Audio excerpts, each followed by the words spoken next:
Yo les gars, j'espère que vous allez bien. On se retrouve aujourd'hui pour parler d'un petit film bien sympathique duquel je n'attendais rien de bien spécial, mais qui m'a agréablement surpris. On parle donc du dernier film de Jason Reitman, Saturday Night. We just have to make it to air. Am I still in the show? Jesus Christ. Sorry, tripped over my penis.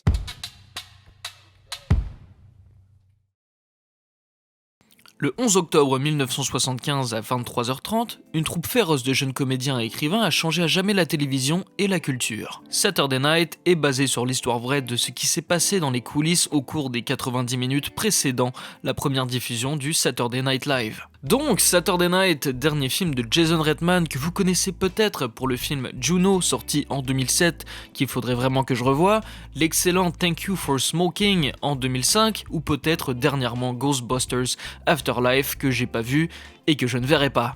Il revient donc avec Saturday Night, un film qui va se concentrer sur la dernière heure et demie avant la première diffusion du Saturday Night Live.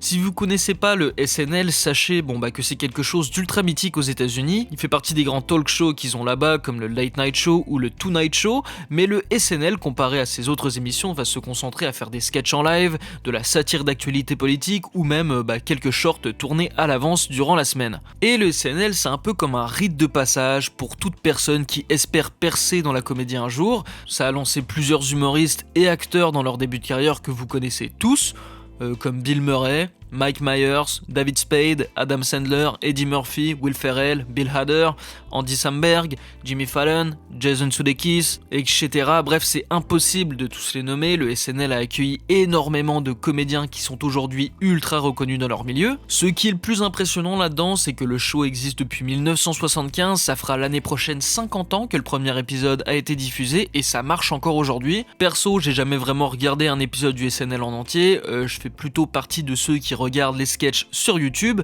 et je dois dire que je trouve ça complètement excellent. Par exemple, les deux sketchs Papyrus avec Ryan Gosling qui joue un mec exaspéré par le fait que le logo d'Avatar c'est juste la police d'écriture Papyrus et qu'il n'y a pas plus de recherche derrière, complètement génial. Il y a aussi les autres Japanese Office, More Cowbell, Lazy Sunday, Jason My Pants. Bref, comme le nombre de comédiens qui y sont passés, c'est impossible de lister tous les excellents sketchs du SNL. Vous comprenez donc que le samedi soir est un événement culturel très important pour beaucoup d'Américains. Il était donc normal que le cinéma s'empare un jour de ce succès pour en faire un film et gratter un petit peu de thunes sur le dos de la fanbase. Et à vrai dire, à l'annonce du projet, j'étais grave chaud, sauf que le truc, c'est que j'ai regardé aucune bande-annonce avant d'aller le voir, donc moi je pensais qu'on allait avoir une sorte de biopic sur Lorne Michaels, quand il a eu l'idée de créer le show, les contraintes auxquelles il a dû faire face, avec les producteurs, trouver ses acteurs, les gens qui écrivent les sketchs, bref, je m'attendais à un biopic lambda en fait, et que fut mon agréable surprise en allant voir le film la semaine dernière qu'en fait ça ne se concentrait pas sur ça mais bien sur les 90 minutes avant la diffusion du premier épisode, et je préfère 100 fois ce point de vue là. Dès le début du film on nous met dans le bain et on nous annonce la couleur avec une simple phrase: le SNL ne commence pas quand il est prêt, il commence le samedi soir à 11h30. Et juste comme ça, on comprend assez facilement que les gars ils ont pas le temps et que produire ce show est un immense challenge, que rien n'est jamais totalement prêt quand on le voit et que quand il reste du temps, ils peuvent toujours améliorer quelque chose. On suit donc Lorne Michael durant ces 90 minutes à essayer de mettre de l'ordre dans ce mastodonte de production, constater que tout est contre lui en fait, des acteurs qui veulent pas jouer certains rôles dans un sketch, d'autres qui se barrent car ils croient pas au projet, les problèmes d'éclairage et de son, le fait qu'il y ait presque 3 heures d'émission et beaucoup trop de sketchs et qui doivent rentrer ça dans une durée de 1h30 et bien d'autres problèmes qui surviennent tout au long du film. Et le film fait un superbe taf de mise en scène de ce point de vue là, on est toujours accroché à notre siège car il se passe tellement de trucs qui peuvent planter l'émission qu'on veut voir comment ils vont faire pour s'en sortir. Parce que même en tant que spectateur, tu te le dis, mec, il y a tellement de trucs qui vont mal dans ton émission, tu la feras pas ça va se planter. Même en tant que spectateur, on n'y croit pas à son truc, donc t'as quand même envie de voir comment il va s'en sortir Et ce que je trouve beau, c'est que même avec tous ces problèmes, jusqu'à la dernière minute, Lorne Michael croit en son projet et il n'abandonne pas, et je trouve que c'est une superbe manière de délivrer le message, la persévérance, d'essayer jusqu'au dernier moment, peu importe l'adversité, si vous y croyez, ça va marcher, même si personne d'autre n'y croit. J'ai trouvé ça très joli, très beau, et voilà, j'aime bien. Ça m'a donné un petit coup de boost pour mes projets perso. Et en plus du joli message, c'est toujours très cool de voir l'envers du décor d'une émission de télé des années 70, vu que ça se passe pas trop comme aujourd'hui quoi. Le squelette est le même, mais dans la forme c'est pas la même chose. Comment tout le monde se gueule dessus pour se faire comprendre, la meuf qui relit les scripts pour s'assurer qu'il n'y ait pas de vulgarité ou de trucs obscènes dedans. Il y a d'ailleurs un très bon running gag avec elle, ou juste même les conditions de travail des techniciens sur le plateau. Car on le voit, il y a des trucs dans ce milieu où c'est vraiment chacun pour sa gueule. Il y a un mec qui doit monter un décor quand même assez compliqué et long, et il est vraiment tout seul pour le faire quoi. À un moment donné, il regarde les mecs d'éclairage en mode vous foutez rien, vous voulez pas m'aider quoi. Les gars ils le regardent avec un air pédant en lui disant c'est pas mon département frérot. Ou quand le chef éclairagiste se casse, Lord Michael doit en trouver un autre.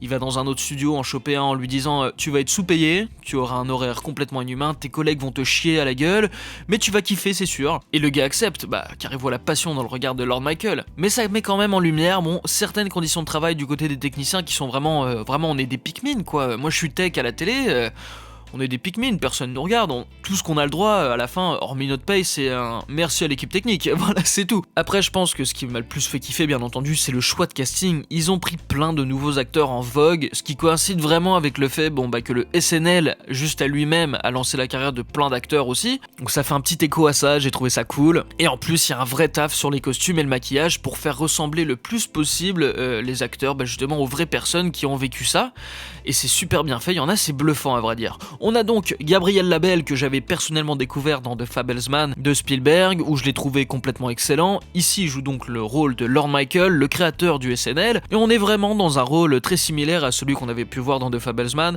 un mec passionné par son art, persévérant, et j'ai trouvé que Gabriel Labelle était un excellent choix de casting pour ça. La magnifique Rachel Sennott aussi dans le rôle de la femme de Lord Michael, génial. Moi perso je connais pas le début du SNL, donc toutes les personnalités qu'il y a dans le film, je les connais pas nécessairement, et à vrai dire quand il dévoile que c'est sa femme, j'ai trouvé ça assez moyen en termes d'écriture. Ça faisait vraiment très exposition en mode je suis sa femme quoi, on l'avait pas dit mais faut que vous le sachiez parce que c'est important quoi.